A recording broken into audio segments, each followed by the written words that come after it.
On this edition of Larry the Golf Guy, we talk with Brittany Lincicome, who had a very long and successful career on the LPGA Tour where she won 8 times, including two majors. And we talk with Brittany about how she got started in the game at age 9 with her dad and her brothers, and growing up in the St. Petersburg area of Florida, and how she decided then to turn pro at age 19 rather than go to college, and what the LPGA Tour was like, and her time there, including playing in 6 Solheim Cups in addition to her individual wins, and then what made her retire after 20 years on tour. So we cover all that, and we also get her thoughts on where the women's game stands today and how it's moving forward under new commissioner Craig Kessler. So all that and much more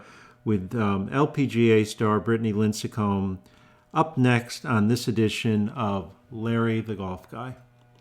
Well, welcome to another edition of Larry the Golf Guy, and I am so happy today to welcome to our podcast the great Brittany Lincicome, who had a wonderful 20-year career on the LPGA Tour. We'll talk about that and much more. Brittany, thank you so much for making time to chat with us today. Yeah, thank you so much for having me. This is going to be great. This will be fun. So, just to kind of, as I often do with our guests, to kind of give our audience a little context, go back to the beginning. I know you were born in the St. Petersburg area, west coast of Florida. You're still there in that general area. Tell us how you got started in the game, how your dad got you started. Yeah, so my dad was a decent amateur golfer. Everyone assumes like he was a golf pro or maybe he played pro. That's not the case. He was just your weekend warrior, like most other amateur golfers.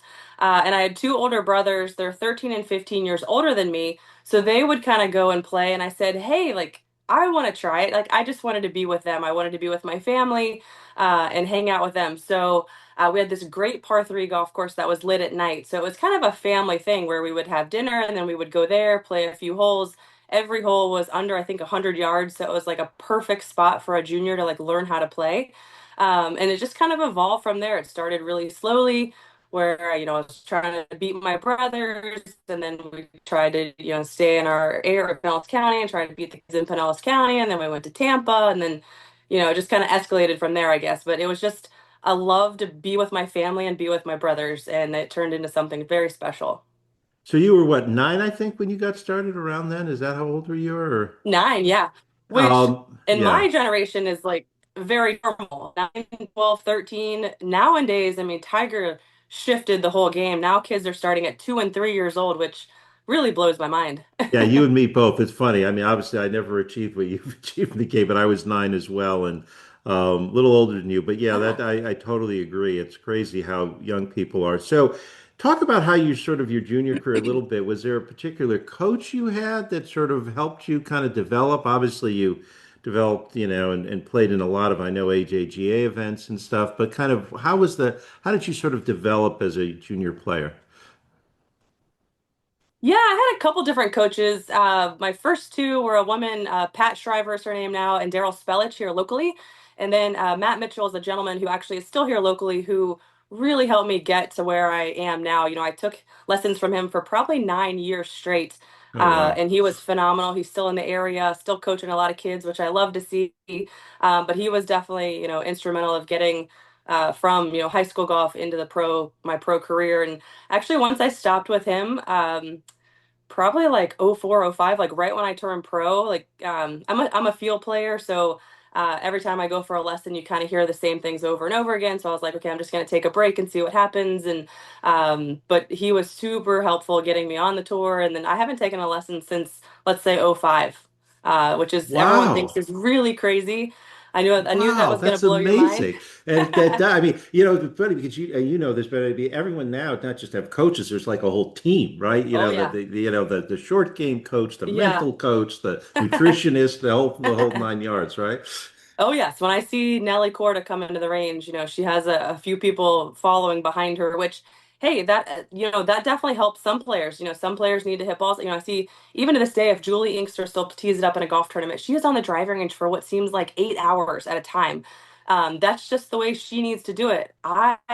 You will not find me on the driving range. I love to go play. I love to drop extra balls on the golf course and kind of get my practice done that way. So you just gotta figure out, your way, and there's not one right way. So, yeah, just find your way.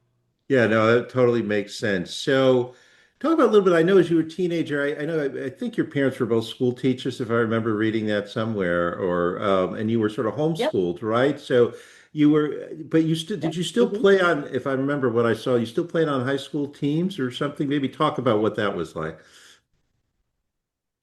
Yeah, so my parents still to this day own a daycare, 2 through 5 year olds. We've owned it for I think 33 years now, which is Wow, incredible. I think they're gonna wow, just keep running it until the day they die. It keeps them young. It gives them a purpose to get up every day to go work. Obviously my 3 and 6 year old keep them busy too, but I'm I sure. think just wanting to help other people and watch other people's children, they really, really love it, which is very special. So yeah, it started. In middle school, I started doing homeschooling just for junior golf tournaments. There was a lot of practice runs on Fridays, and I was going to a Christian school at the time, and they weren't super lenient with how many days I was missing in the summer, or not Yeah, summer, but like during the season. right. And so we decided to do homeschooling, but you can. Back then, it was still new. Now there's like high school teams, and it's really evolved into something very, very cool. But back then, it wasn't as big as it is now. So, but I could play for the local high school. So, my freshman year, I played for a school called Osceola, and then we moved out to a school called Seminole, just because their golf team was a little bit better. So it just pushed me to want to be even better and to get where I am today, I guess. Do they have girls teams? Were you on boys teams with your talent? I mean, you're probably boys teams, right? We did not have a girls team. I think my senior year, we finally like were forced to have a girls team. So we pulled girls from like the volleyball team, from the softball team, and these poor girls were shooting, I don't even remember, like 100 for 9 holes. It was pretty bad, but we had to have a girls team to be able to go to states. But I did play on the boys team, which I think is great. The boys were better, and they pushed me to want to be better. Even now today, like if I go play with some guys at our club, we have a lot of gentlemen who are on like mini tours and trying to make it. So I think you push each other to want to be better, and I loved it. I thought it was great. Awesome. So, doing all that, I know you're playing in AJG events, a lot of junior stuff. Yeah. Talk, what did made you decide? Because I know you ended up going right onto the tour, and we'll talk about Mhm. that, of course, in your great career. But sort of, what was your thought process on saying, "Hey, I think I want to do this for a living, and I think I'm going to give it a shot right away, not even go the college route or anything." You just felt like you Yep. were ready to give it a run, which obviously you were great successful, but run directly on the tour. What was your thought process in that? Yeah, again, doing the homeschool thing, and it's so funny because now when I see a child, I'm like, go to college, at least get a 2 year degree, get some type of a degree to fall back on if golf doesn't pan out. And then they're like, well, you didn't go to school, so it's a funny situation I get into all the time. But I did homeschooling, so I didn't. We felt, and my family thought, when I practiced, I could go at any time. I did practice whenever I wanted to, and then we did school whenever I had the time. So if you go to school, obviously you got to do school at a certain time, and then you can practice at a certain time. And back when I did it, there was no, you could try to go to Q school, and if you didn't make it, you could still go to college, which I thought that was Oh, such an easier interesting. Yeah, decision. Yeah, yeah. now it's very, very Oh, tricky. I didn't realize you could do that back then. Yeah, so I Interesting. had the option. So we went to Q school knowing like if I didn't make it, I still had, I mean, I had probably 50 college offers. I had so many offers, I'm which I was so sure. Yeah. grateful for to have the ability to be able to do both if I wanted to try to turn pro or if I still wanted to go to college. I still had that in my back pocket. So back then there was really no risk to try to not go to Got Q it. school. So Yeah. I went and then obviously made it on my first try. So here we are. Right. Well, and if I remember right, so this is, I think, what, December of or November, December Oh, four. 2004. So Yes, sir. you had played even before then, right? You played in a couple, you played notably, I think, in 2004 U.S. Women's Open, right? So, and I think you played in what, the State Farm Classic on the LPGA Tour. So you had had some experience, and I know you had that great opening round, at the U.S. Women's Open. So that must have given you a little confidence, right? That maybe you could, give this a shot.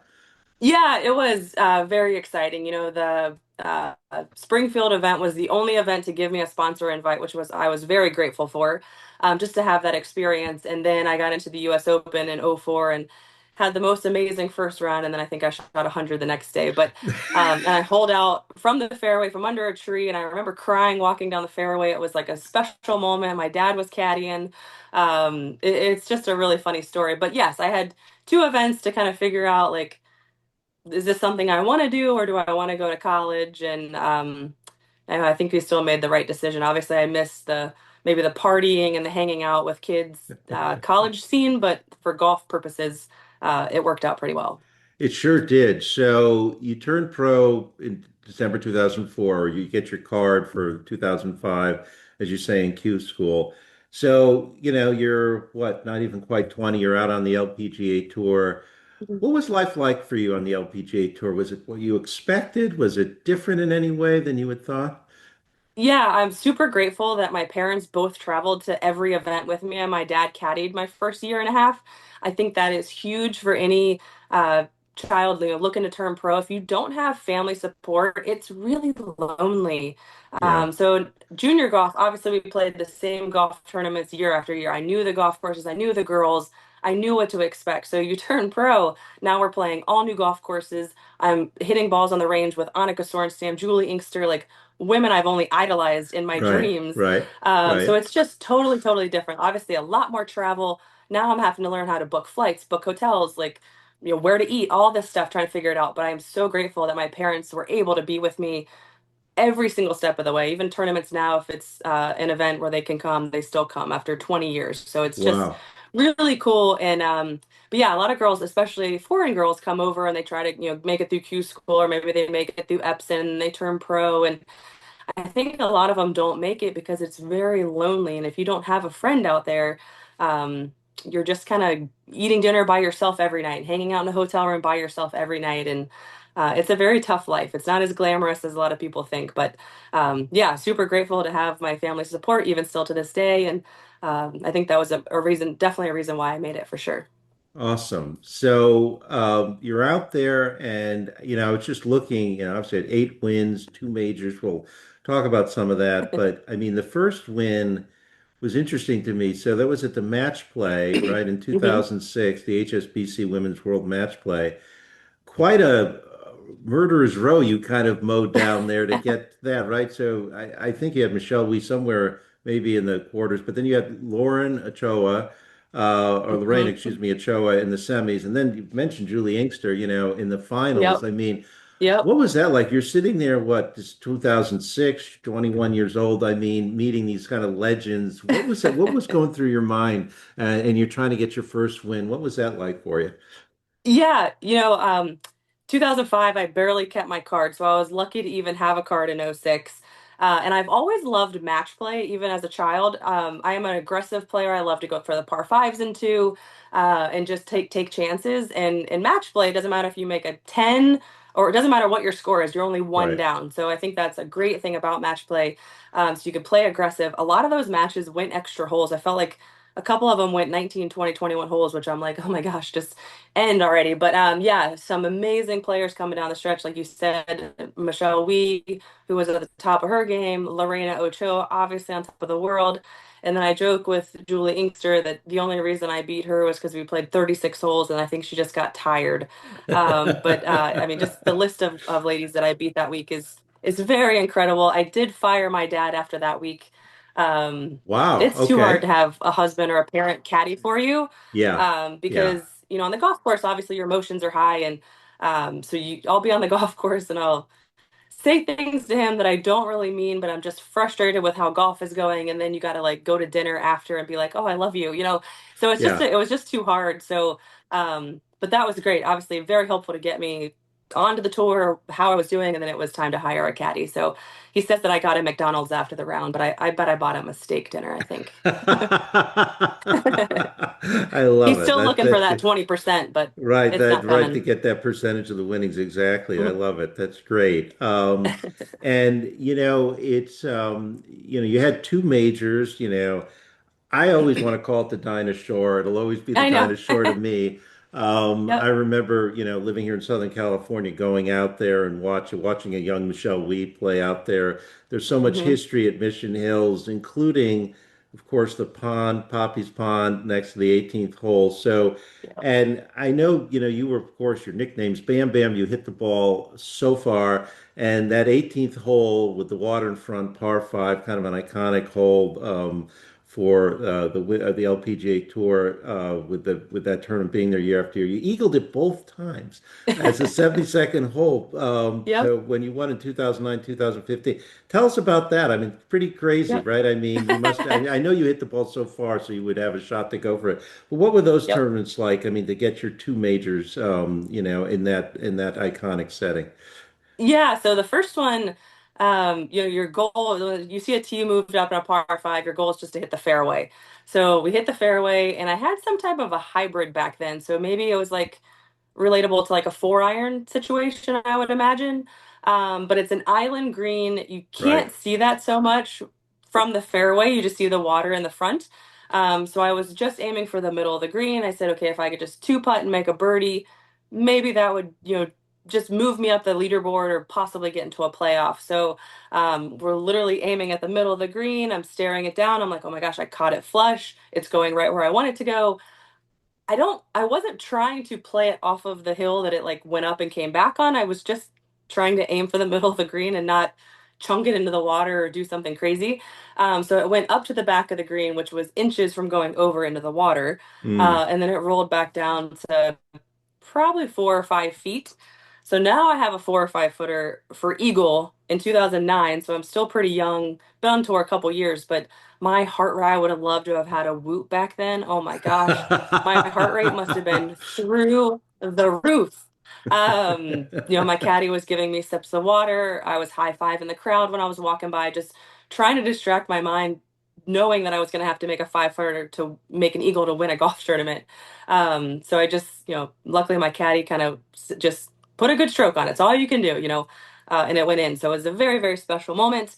And then the second time, again, I actually don't look at the leaderboard. So the second time I didn't know. I was in the last group the first time.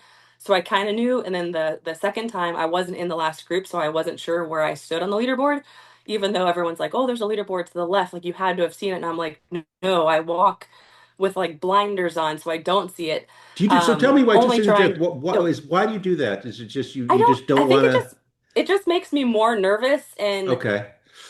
I get yelled at all the time from veteran players. Nancy Lopez most recently yelled at me, like you have to look, you have to know where you stand, you have to know what you need to do on every hole. And I'm like, Nancy, it's a par five. Like I'm trying to make an eagle or birdie. Like there's obviously holes where you play more conservative, where you're just trying to get a par and move on. A par five, I'm trying to make a birdie or an eagle. So the second time, again, I didn't know where I stood, so I'm trying to hit it in the middle of the green, and it does the same thing that it did last time. This time I had probably a 10 or 12 footer, and only in my mind this time I'm like, if I make it, I'm just making a few extra dollars, not thinking I was going to get into a playoff. So when I made it, I was like, oh my God, this is so great. Like, we're going to make a few extra dollars. Wonderful. And then my caddy was like, I think you're going to go into a playoff. And I was like, what do you mean a playoff? So it ended up being against one of my best friends, Stacy Lewis. I Yeah, think we Stacey played three Lewis, right? holes. Yeah. Yeah, we both played that hole so bad 3 times. It was getting later in the evening, it was getting darker, it was way colder, so we couldn't, neither one of us could go for the green anymore. So we were having to lay up, and our wedges were not great that day. So it took 3 holes, but I finally came out on top. But I just love Palm Springs. When you drive in and there's snow up on the mountains, but it's Yeah. 90 degrees on the golf course, Yeah. and the little plants are just blooming and everything is so colorful. Palm Springs is just a beautiful area. Yeah, it really is. I mean, it's just with the underground water aquifers, it's just a carpet. The golf courses are like just beautiful green Yes, carpets against that background. It is really, so really pretty. cool. Besides, of course, your 8 wins, including these two majors, Solheim Cup, you were I think on 6 teams. And then, of course, I know you were Yeah. assistant captain, in 2024, but you were on 6 teams, four of them winning. What were those Solheim Cup experiences like for you? Those must have been a lot of fun, I'm sure. Yeah, everyone always asks like what my like favorite moment on tour was so far, and it's always hard to pick because anytime you get to represent your country, this was prior to us having the Olympics, which we only take four from America. So I was never going to be one of those four because our American team is very, very strong.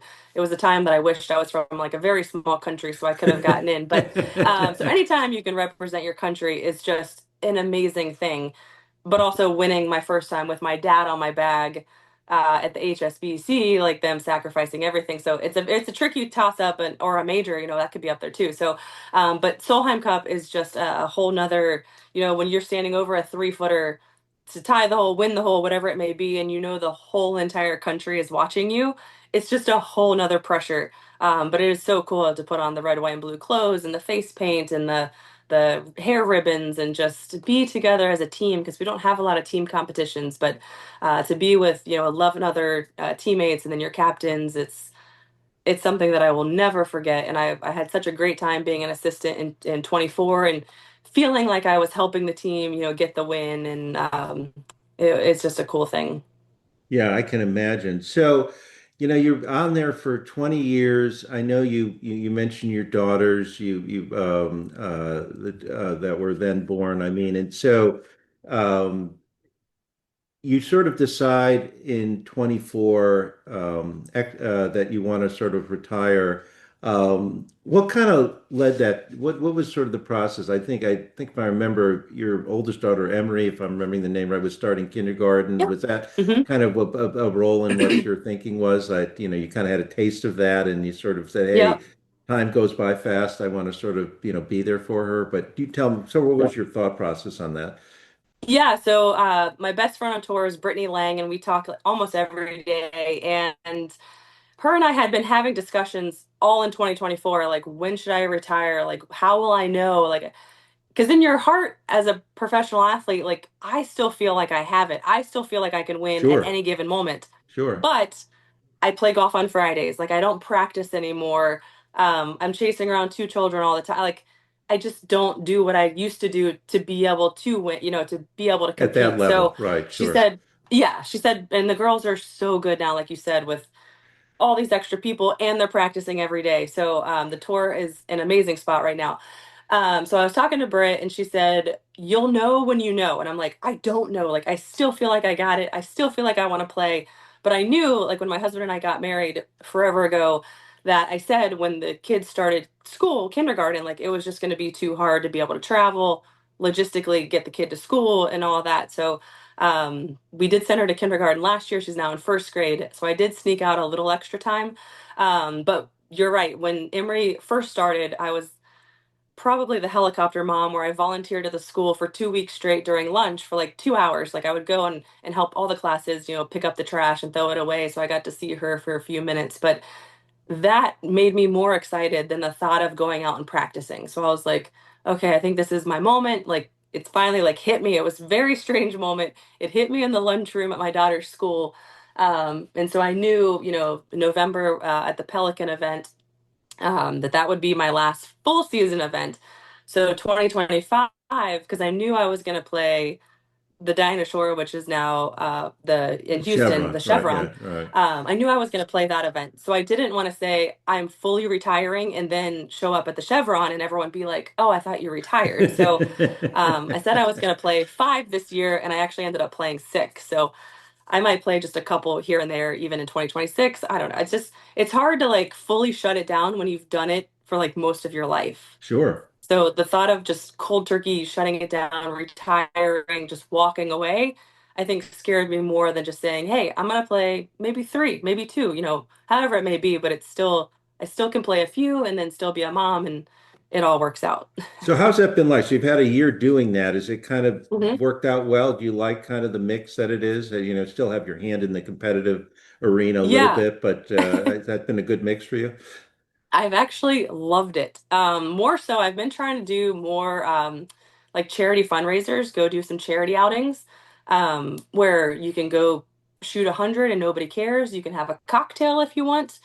There's no pressure, which is Right. amazing. Like if you play good, great. If not, well, you're retired. Like you're washed up anyway. So I've been doing a bunch of those this year and then playing a couple events here and there. And I think it might be one of my favorite years because then I could be home, be a mom, play a little bit if I want, and then just do some charity fundraisers. And it's actually been a fantastic year.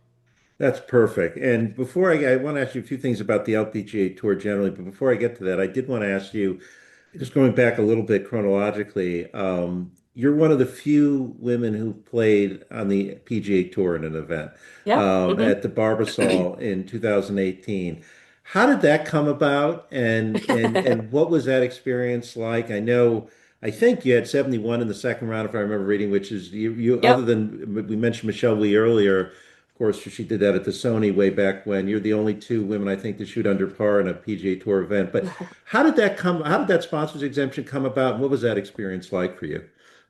Yeah, so one of my sponsors at the time was Barbasol, Tom Murray and his family. I was very close with, and he came to me and said, "Hey, I have a sponsor invite into my own event.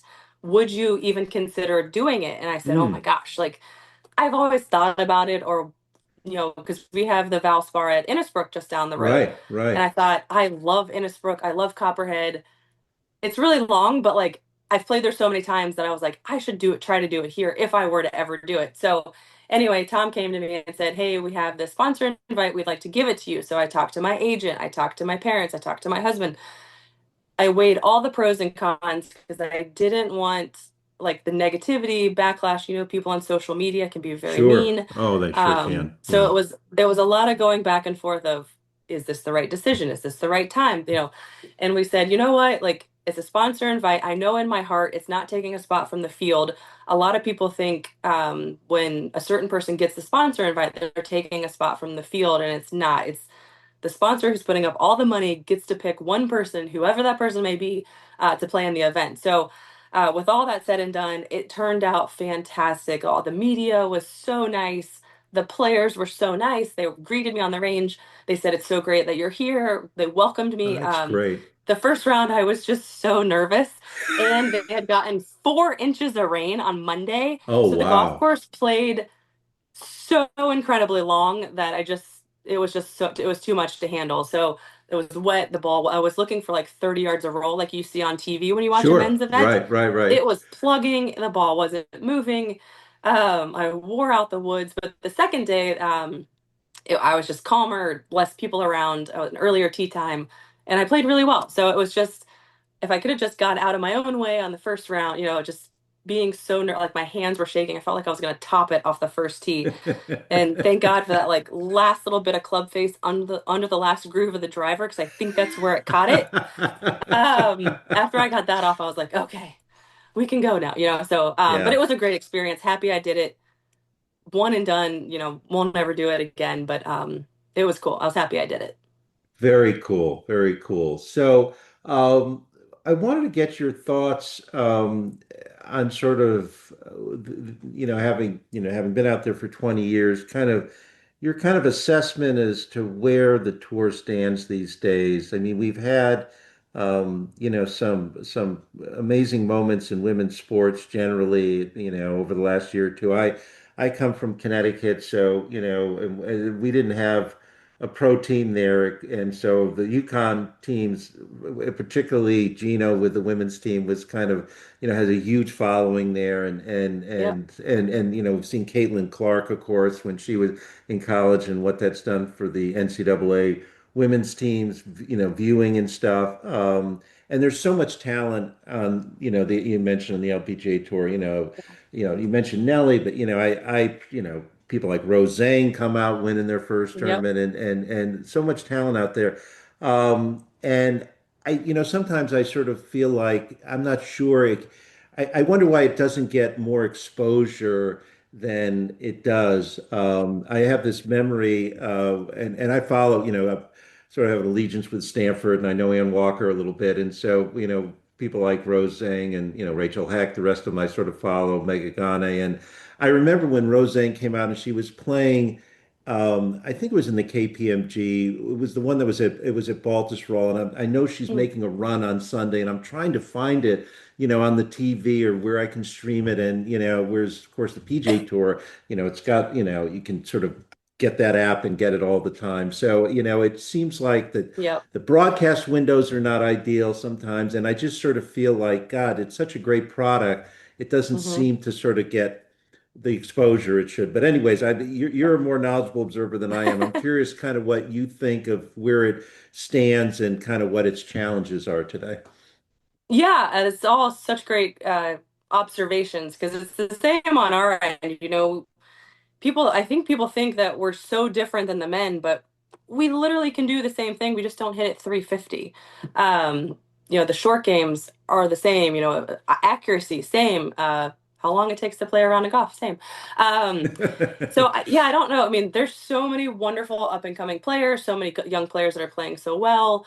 Um, and a lot of amateur golfers, especially males, can relate to the women's swing so much better than Yes, a Rory absolutely. Right, or Dustin Johnson, those kind of right. swings. So, I mean, Nelly hits in a mile, Lexi hits in a mile. So you can definitely relate to their swing so much better. So I don't know why people don't tune in. Um, Craig Kessler is our new commissioner. I think he is already, changing it to like crush it. And I did read that our broadcasts we're going to get more airtime. We're getting more cameras. So that is going to be huge because any other day, we only have like three cameras, it seems, to go out and watch groups, whereas Yes, the men have right, cameras on every hole in the back nine and people in the fairway. So right, right. I think that will definitely help showcase it more and you can see more golf. And it feels like when I watch a PGA Tour event, like I never see them hit a bad shot. But when you watch the LPGA, because we only have so many cameras, so if somebody hits a bad shot, we got to air it. So that I think is going to be amazing. The majors have all doubled in purse. I would love to be a rookie right now to be making that kind of money, but I'd like to think that I had a little bit of help getting it to where it's gone. Oh, for So sure, for it's cool to see sure. all the majors have all stepped up their game. There's a few lower ranked ones that we need to kind of catch up a little bit, but the tour is going in such a wonderful direction. We're playing for more money. We're getting more TV time. We have 30 something events on the schedule, which I still think is too many.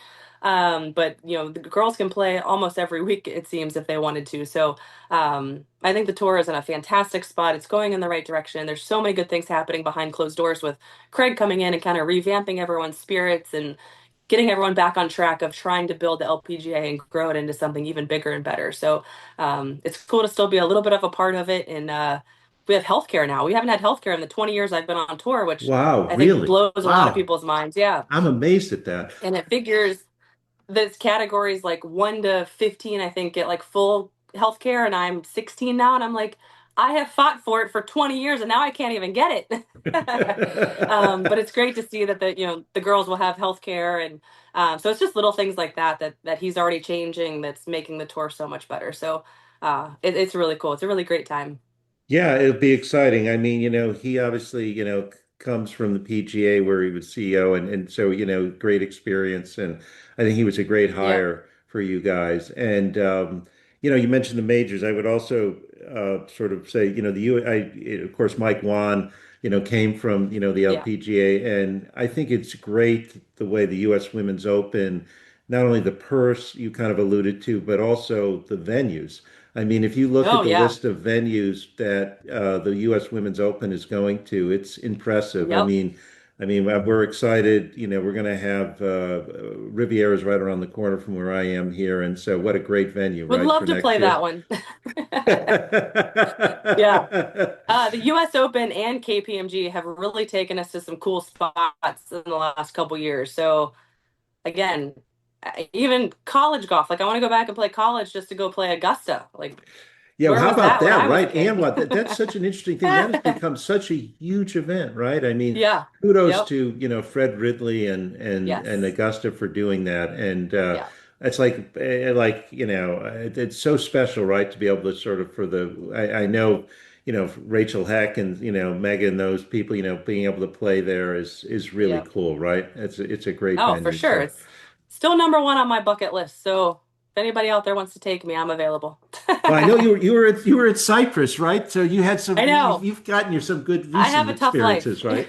Yeah, that I don't even know how that came about kind of last minute. So I do this event at Pebble Beach every year, and my husband goes, and it was last minute. I was just texting like, "Hey, like, can anybody get us on Cyprus?" And it worked. A member took us out, which I was so grateful for. So my Wonderful. husband and I got to play Cyprus together. He actually took my spot for my practice round Wednesday at Pebble. So he got to play Pebble. they took him to Monterey on Saturday, and then he played Pebble again on Sunday. I'm like, Wow. what an amazing life. So was that the Yeah, first time you had he had played a great Cypress? week of golf. Was that So the first time you played the first Cypress? time, yeah, yeah. It's pretty amazing, right? I've only Oh, played it once myself, but it's really amazing. I mean, the views out there are just truly incredible. Everyone always asks, like, what's your favorite golf course? And I always say Pebble, which I feel like is cliche, but being a Florida girl, like, I just love staring into the ocean. I just love looking out in the water, looking for a whale or a dolphin or just the seals, the otters, I just find myself lost looking how beautiful all the views are. So it's definitely still my favorite. Well, that's cool. Well, listen, Brittany, thank you so much for making some time to come on today. It was great talking to you. And I know you're young still, but I mean, you mentioned Julie Inkster. I went down to San Diego Country Club and watched the U.S. Senior Women's Open, which I'm sure someday down the line, you'll play in. And it's funny. Yep. You mentioned Julie. I mean, Julie and Annika played together the round I was down there, and I followed them around. And to your point about Julie, the round's over, and I was sort of in the clubhouse, and I see Annika, and I see Julie, and Julie's like Annika's sitting there with her son or her family sitting there for a while. Yep. Julie like eats really quickly, and then she sort of disappears, and I'm thinking, oh boy, she didn't. And I go downstairs, and she's grinding putt after Oh, putt after putt on the yep. putting green. And I mean, how cool is what is she? She's got to be 65 or so now, and she finishes solo second.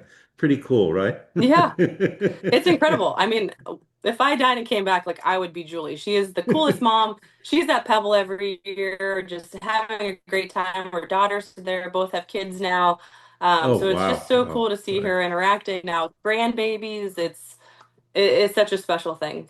Yeah, absolutely. So we'll look forward to seeing you and all sorts of things down the road. But thank you so much for making time today. Really appreciate great talking to you. Yeah.